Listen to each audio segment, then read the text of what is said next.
ב-28 לאוקטובר, שזה בעצם היום שבו מתחילים את הפריצה הגדולה לתוך עזה.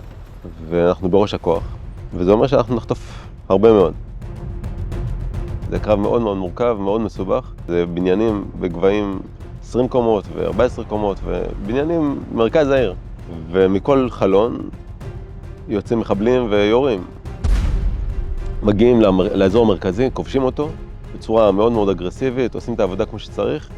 ובעצם בשלב הזה אני נשאר כמעט בלי תחמושת. ואומר לחבר שלי, תשמע, אני צריך תחמושת קצת. אני רץ אליו, וכשיורים זה לא כזה נחמד בכלל, אבל כשיורים ויש עליך פגזים, אז אתה יכול להפך למין פטריה גדולה באוויר. כשאני חוזר לטנק, נהג מנסה להניע, ולא מצליח. 2 בלילה, עזה, חושך מוחלט, יורים עליך, ואתה תקוע. והנהג מנסה להניע שוב, ולא מצליח. המחבלים כבר כנראה מתקרבים, פתאום קופץ לי איזשהו רעיון. אולי נצא החוצה, נסדר את המנוע. אולי אני אפגע, אבל לפחות הצוות לא ייפגע. יוצא החוצה, פותח את המנוע, סדר מה שצריך לסדר. באותו רגע, הכל עניין של שניות. אני חוטף איזושהי מכה מאוד מאוד כואבת, ואף 5 מטרים בערך. בעצם חברים שלי רואים את זה, מבינים את הסיטואציה, ממשיכים להילחם, מחסלים את האיום.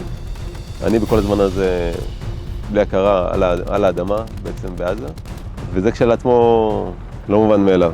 שלא דורסים אותי, שאני לא נפגע, שלא חוטפים אותי. לאחר מכן, אני שומע שנוולד, מתעורר. המצב היה שבעצם אני שוכב על האדמה, קשה לי מאוד לנשום, אני יורק דם, ויש לי פה איזשהו חזה מפורק, לא משהו שהתרגלתי לראות, אני מאוד מאוד חלש. כנראה מאבד הרבה דם בדימום פנימי, ובעצם מתחילים לחלץ אותי.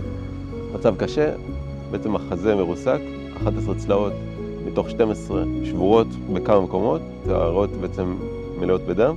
מכניסים אותי לניתוח, מרדימים אותי, מנסים לסדר כמה דברים, ועוצרים באיזשהו שלב, כשמתלבטים אם להרדים אותי עכשיו לתקופה או להמשיך טיפול.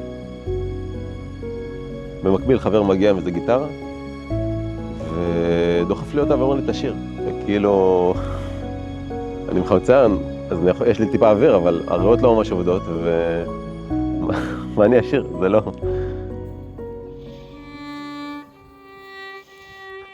והיה לי שם ניגון שליווה אותי בצורה מאוד מאוד חזקה, קוראים לו קייליאטה.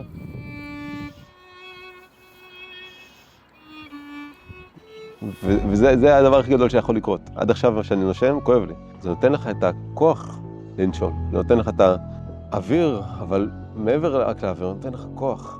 הרופאים קופצים ככה, קולטים שיש שם מוזיקה, ואומרים, אוקיי, הבן אדם הזה לא הולך להיות מורדם ולא מונשם. בתור יהודי, ישר מרגיש את המבט של הרבי, ונותן לך ישר כיוון לאיפה שאתה נמצא. וזה כוח שקשה לתאר אותה. זה מפקד שהרגשתי שהוא לכל עם ישראל. ואני חושב שאת אותו קו של הרבי, את אותו מבט של הרבי, אנחנו גם יכולים לאמץ אלינו. לראות כל יהודי, אותו אח שלנו. זה לא פשוט, אבל הרבי היה יכול להפשיט את כל החיצוניות הזאת ולשים את העיקר. גם אנחנו יכולים לקחת את אותה רוח ולנסות.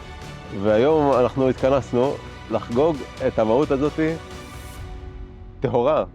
זה היה יום הולדת של הרבי, זה היה יום הולדת שבו כל זה התחיל.